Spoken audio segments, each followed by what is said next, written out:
आपके अपने channel मोनेस reaction में आज मैं और मेरी मम्मी रिएक्शन देंगे Chhatrapati Sambhaji case study doctor Vivek Bindra और मैं देवी करिए मम्मी रूपल। छत्रपति संभाजी महाराज। तो ये विवेक बिंद्रा का वीडियो है फ्रेंड, और विवेक बिंद्रा जी बहुत अच्छा वीडियो बनाते हैं, तो उसी पे हम ये रिएक्शन दे रहे हैं, उसी के वीडियो पे हम रिएक्शन दे रहे हैं। और ये रिएक्शन की रिक्वेस्ट आई है राहुल कुमार जी की तरफ से। तो आइए पहले देख लेते हैं वीडियो, और उससे भी पहले ओरिजिनल वीडियो का लिंक हम डिस्क्रिप्शन में दे देंगे। आप जरूर ओरिजिनल वीडियो को देखिए और सब्सक्राइब जरूर करिए, और हमारा चैनल भी जरूर सब्सक्राइब करिए फ्रेंड। तो आइए पहले देख लेते हैं वीडियो, उसके बाद हम बात करते हैं। 3, 2, 1 एंड स्टार्ट।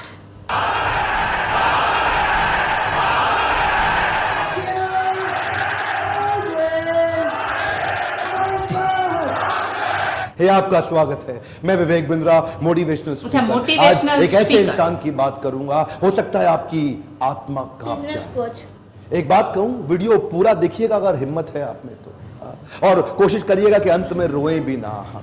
इनका नाम है छत्रपति संभाजी महाराज।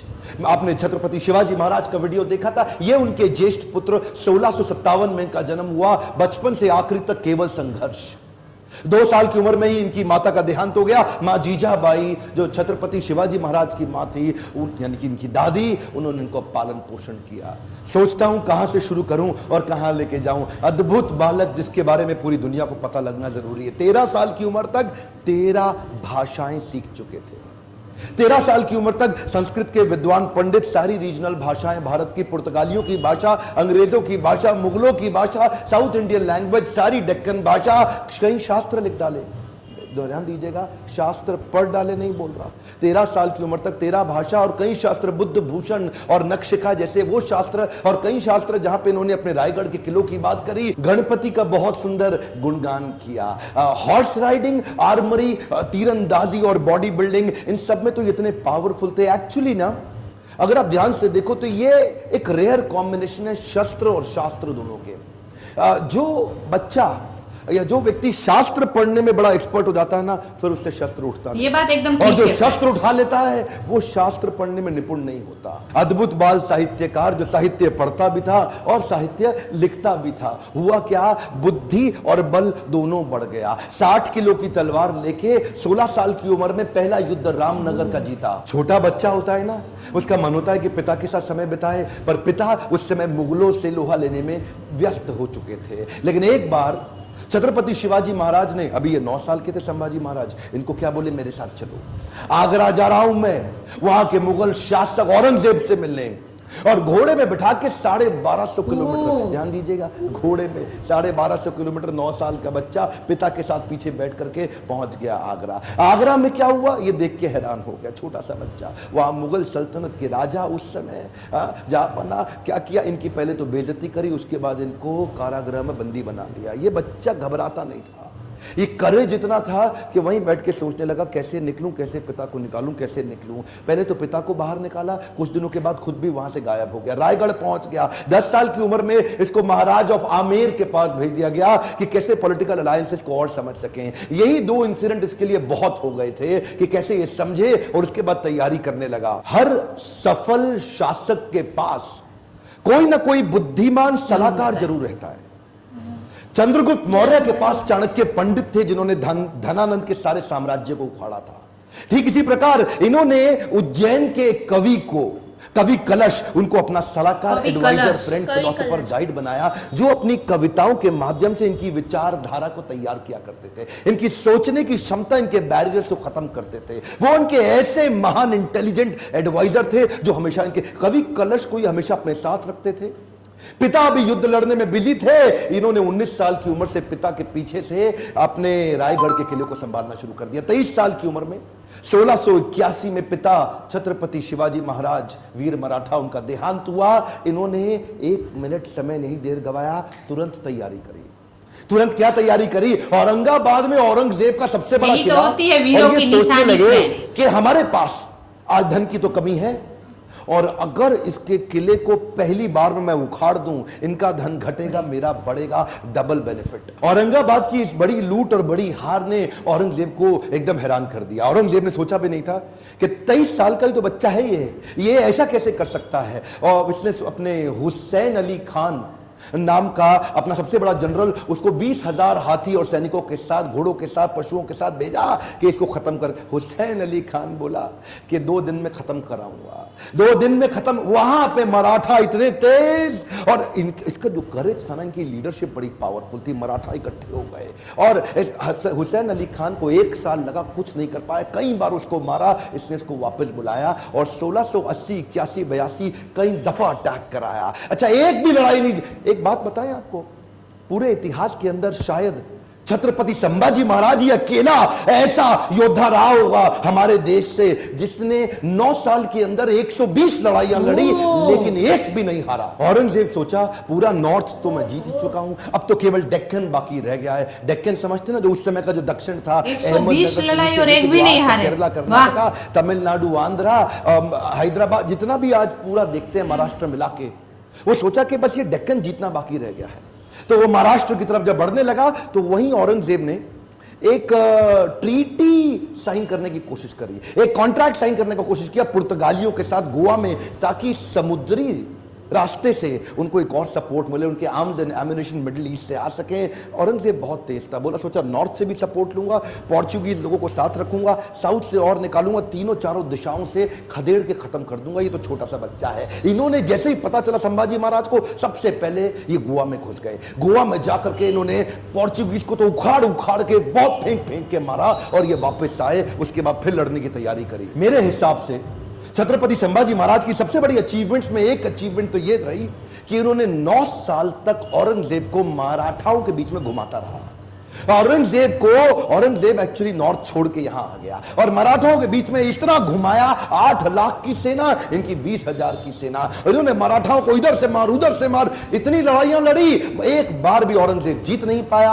अच्छा हुआ ये, क्योंकि इनको यहां बिजी रखा ना, जरा ध्यान दीजिएगा, तो उधर नॉर्थ में, डेक्कन में बिजी रख करके, उधर नॉर्थ में पंजाब के अंदर, बुंदेलखंड के अंदर, राजस्थान के अंदर स्वदेशी सल्तनतें वापस तैयार होने लगी। उधर 9 साल का गैप मिल गया ना, तो 9 साल के अंदर स्वदेशी ताकतें फिर खड़े होने लगी। हमारे देश के हिंदू राजा वापस आए मुगलों से लड़ने के लिए। ये इसको गोल गोल घुमाते रहे, इतना गोल गोल घुमाया कि पूरे भारत को जीतने का गोल छूट गया। गोल गोल घूमा, गोल नहीं पूरा हुआ। औरंगजेब वो कहां रुकने वाला था, उसने नई तरकीबें लगानी शुरू कर दी। नीचे से सिद्दीस को साथ में लिया, मैसूर के राजा को अपने साथ में लाया, पुर्तगालियों को फिर ताकतवर बनाया, चारों तरफ से घेरने की कोशिश करी मराठाओं को। लेकिन ये उम्र से तो छोटे थे, लेकिन उम्र इनके लिए कोई बड़ी बात थी नहीं। ऐसे courageous, confident, powerful in decision making, leadership बड़ी अद्भुत, उम्र से काफी आगे चल रहे थे। इनोवेशंस बिल्ड करने शुरू कर दिए। क्योंकि धन पैसा कम था, तो उन्होंने क्या किया, अपने इलाके के सारे मोचियों को और दर्जियों को इकट्ठा किया। उनको बोला, आओ पेड़ से ना रबड़ का कपड़ा बनाओ निकाल करके, और लकड़ी की छालों को निकाल के तीर बनाओ, रबड़ के कपड़े को उसके आगे लपेट दो, एक तरफ तेल लगाओ, दूसरी तरफ बारूद लगाओ। रबड़ का कपड़ा जल्दी जलता नहीं है, और तेल जला करके तीर को छोड़ दो, जैसे ही जाके निशाने पर टकराएगा, उसका जो गन पाउडर है, बारूद, वो विस्फोट करेगा, भयंकर तबाही मचाएगा। नए नए इनोवेशंस लेके आए। मैं बोल रहा हूं ना, बुद्धि से बहुत तेज थे। औरंगजेब को भी तो मानना पड़ेगा ना। हाँ, हारते थे, मार खाते थे, फिर खड़े हो जाते थे लड़ने को, हारते थे, मार खाते थे, फिर खड़े हो जाते थे, और अकेले नहीं लड़ते थे, लोगों को साथ में लेके मराठाओं को घेरने में। ये चिक्कादेव राय नाम का एक राजा था जो इनके साथ पूरी तरह मिल चुका था। इसने क्या किया, छत्रपति संभाजी महाराज ये सबको बोल दिए, एक ने भी अगर औरंगजेब के धर्म परिवर्तन के मिशन में मदद करी, उखाड़ के सारी नस्लें खत्म कर दूंगा, बर्बाद कर दूंगा। मराठा हूं मैं, अपने देश के लिए काम करता हूं। और वो चिक्कादेव राय के बाद पुर्तगालियों को और सिद्धियों सबको खत्म करते चले गए। सबसे एक बात ना औरंगजेब के समझ में आ गई कि ये जो लड़का है ना, इसको मार नहीं सकते, इसको हरा नहीं सकते। संभाजी राजे भोसले 9 साल तक इनको पीटते रहे, मारते रहे। समझ में आ गया औरंगजेब इसको नहीं हरा सकते, सामने से तो नहीं लड़ सकते, कुछ और क्यों ना करे। और वहीं इनके जो साले साहब थे ना, जो इनकी पत्नी के भाई, संभाजी राजे भोसले की पत्नी के भाई, वो उनको इन्होंने वेतनदारी देने से मना किया। इसकी खबर लग गई। तो वही 1689 का समय गनोजी शिर्के ने इनको ये एक ना किसी गुप्त मीटिंग के लिए अपने पार्टनर जो उनके कवि कलश उनके साथ कहीं गए थे संगमेश्वर में, और वहीं गनोजी शिर्के ने इनके एक जनरल को आर्मी के औरंगजेब के उसको बता दिया कि ये गुप्त रास्ते से जाओ, इनको आप खत्म कर दोगे। और वो लेकर के मामूली से 2000 लोगों को लेके पहुंच गया इनको पकड़ने के लिए। 8 लाख लोग तो हरा नहीं पाए, इनको पता था नहीं हरा सकते, 2000 से हारना पड़ा। क्यों? क्योंकि धोखा दिया। गनोजी शिर्के हर बार यही होता है फ्रेंड, अपना परिवार का इंसान बेईमान हो गया। हाँ, हमें तो गनोजी शिर्के ने लूटा, औरंगजेब में कहां दम था, अपनी कश्ती वहां डूबी जिधर पानी कम था। गनोजी शिर्के ने वो गुप्त रास्ता औरंगजेब के जनरल को बता दिया। ये लेकर के सिपाही सेना वहां जाके पहुंच गए, निहत्ते जाकर के उनको पकड़ लिया, कब्जा लिया, साथ में कवि कलश और इधर छत्रपति संभाजी महाराज। दोनों करते क्या ना करते, 8 लाख लोग मिलकर के नहीं इनसे लड़ सके। चोरी से इनको जाके पकड़ लिया। औरंगजेब अंदर तक खुन्नस खाया हुआ था संभाजी महाराज से। कवि कलश संभाजी महाराज को लेके ऊंट से उल्टा टांग दिया, उल्टा टांग के पूरे शहर में घुमाया, बहुत मारा पीटा, लोगों को बोला इन पे मूत्र त्यागो, इनको मारो, पत्थर फेंको। उसके बाद बुला के बोला 3 प्रश्न, मराठा किंगडम मेरे हवाले कर दो, ट्रिब्यूटरी प्रिंस बना दूंगा, जो सोना गहना छुपाया चोरी किया है मुझको वापस कर दो, और किसने तुम्हारी मदद करी उसका नाम बताओ, तीसरा अपना धर्म परिवर्तन कर लो। ये 3 काम कर लो, आज ही जीवित बचोगे और मेरे साथ रहोगे, ताकतवर बना दूंगा तुमको। संभाजी महाराज और कवि कलश की आंखों में इतना सा भी डर नहीं था। उसको बोले कि मैं मराठाओं की जमीन तुम्हारे नाम नहीं करूंगा, अपने धर्म का बलिदान नहीं करूंगा, 1000 बार मारो, अगली बार फिर जन्म लूंगा, अपने ही धर्म में लूंगा। रुका नहीं औरंगजेब। इन दोनों ने अन्न जल का त्याग कर दिया और शरीर को लेकर सुन्न हो गए। वो उनके नाखून उखाड़ते चले गए, आंखों में मिर्चियां डालते चले गए। उसके बाद जलती सलाखें लेके आंखों में डालते वक्त फिर पूछा, उसको भी डाल दिया। ये बोले नहीं कुछ भी, ये शांत खड़े रहे। पीड़ा बहुत हुई लेकिन ये नहीं बोले हमको छोड़ दो, माफ कर दो। उंगलियां काटनी शुरू करी, पांव की काटी, पांव काटे, हाथ काट दिए, बालों को उखाड़ दिया, वो हाल किया। उसके बाद धीरे धीरे खाल उतारने लगे। हर बार पूछते थे 3 प्रश्न, अपना धन दे दो, जमीन दे दो और धर्म परिवर्तन कर लो। ये सुन्न खड़े रहे वहां पे। ये दर्दनाक सिलसिला 40 दिन तक चलता रहा। औरंगजेब रोज शाम को आके उनसे पूछता था, बता दो बता दो, और आखिरी में बोला कि मैं तुम्हारे आगे हार मान गया, मेरी 4 संतानें, अगर मेरा एक भी बेटा तेरे जैसा होता ना संभाजी महाराज, पूरे देश को मुगल सल्तनत बना देता, इस देश को, भारतवर्ष को मुगल सल्तनत बना देता। तेरे आगे मैं हार मान गया। काट डालो उसका शरीर, काट डालो उसका शरीर। टुकड़े टुकड़े कर दिए उनके, वाघ नख लेके छोटे छोटे टुकड़े करके उनको बोला नदी के पास फेंक दो। समस्त मुगल राजाओं में औरंगजेब एक अमानवीय, इनह्यूमन राजा था। बहरहाल मौका मिल गया सारे मराठाओं को एक होने का। उन्होंने शरीर के टुकड़े उठाए शंभूजी महाराज के, उनको सिल के उनका अंतिम संस्कार किया। लेकिन अब हर घर महल बन गया, हर औरत सेना में आ गई, हर पत्ता तीर बन गया। देश धर्म पर मिटने वाला शेर शिवा का छावा था। महापराक्रमी, परम प्रतापी एक ही शंभू राजा था। सारी मराठा कम्युनिटी एक हो गई और उसके बाद दोबारा युद्ध छेड़ा गया, खत्म हो गया। दक्कन का सुल्तान बनने का उसका सपना कुछ ही साल के अंदर वहीं दक्कन की भूमि में मारा गया, वहीं खत्म हो गया। औरंगजेब देश को नहीं जीत पाया। गर्व है मुझे कि मैंने जन्म लिया ऐसे देश में जहां वीर मराठा संभाजी महाराज का जन्म हुआ, पर दुख है मुझे कि देश आज ऐसे वीरों को भूलता चला जा रहा है। आज मेरी, आपकी, हर मराठा की और पूरे देश की जिम्मेदारी है कि इनकी कहानी पूरे देश को पता लगनी चाहिए। इस वीडियो को आग की तरह पूरे देश में फैला दो, बंद मत कर देना। शेयर करो फ्रेंड, ओरिजिनल वीडियो लाइक करिए। अगर आपको थोड़ा भी अच्छा लगा कमेंट में मेरे को फीडबैक दीजिए, और किसका वीडियो आप देखना चाहते हैं। मेरे साथ जुड़े रहने के लिए चैनल को सब्सक्राइब करके हर बार इस तरह के वीडियो देखने के लिए दिल से आप सबका धन्यवाद।